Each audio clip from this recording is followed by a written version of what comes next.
parte médica, se hai? Todos ok, todos a poder xogar. Vale, e hai convocatoria? Ainda non. Ainda non. Vale.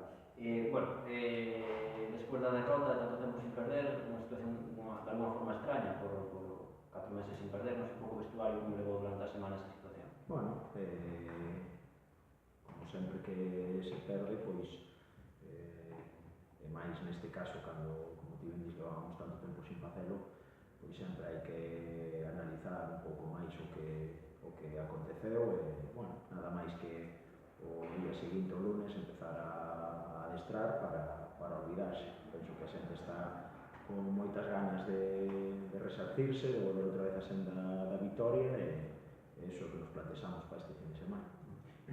Bueno, falas iso das ganas de resarcirse, non sei se iso fai, pois, quizás tes máis ganas, máis fame que un partido habitual. Bueno, sabemos que todos os rivais son importantes, que todos os partidos, máis cando estás na posición en que estamos nós, que casi, pois, para nós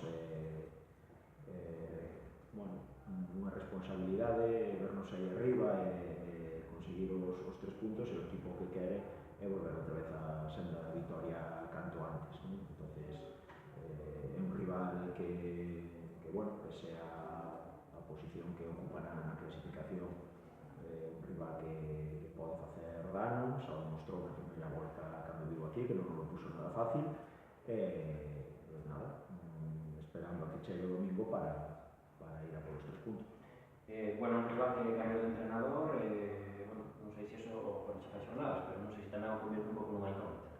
Bueno, máis que o cambio de adestrador, incógnita é o tipo de xogadores que ten, tamén agora en decembro tamén fichou algo, ten moitos xogadores na primeira volta de fora, moito xogador portugués, brasileiro, pois algún marroquí por aí que ven, pois, como noutros equipos, por exemplo, o caso do Barbadás, hai 2 semanas cando falábamos deles, xogadores que veñen de fora para darse a coñecer, iso fai que bueno, que non sepamos ou que non coñezamos o perfil de xogador que ten o equipo. Si un pouco intentan facer, máis na súa casa, porque o terreo de xogo non está nas mellores condicións, pero bueno, un partido que temos que salir e estes partidos, sobre todo cos equipos que están pelexando por non descender, para nós sempre son os máis complicados.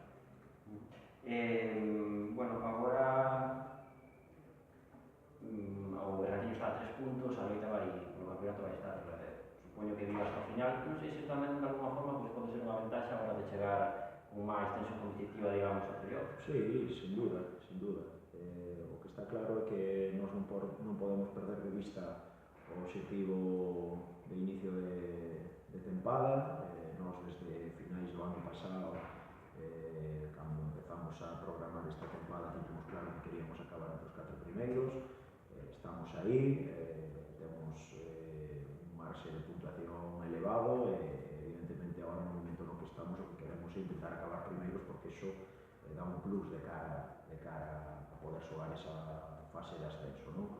Pero, bueno, non só os 2 primeiros o título de Liga, sino tamén ese cuarto posto que hai un abanico de ata 5 ou 6 equipos que se poden meter, xunto coa situación dos rivais que están pelexando por non descender. Penso que pois, a mellor a cantidade de puntos que se consigan nesta segunda volta vai a ser inferior á da primeira. Penso que todos os equipos van a perder puntos e que calquer partido pode ser bueno, un partido moi complicado para calquera rival, tanto para nós como para o Berga, o Barco, calquera dos que estamos aí.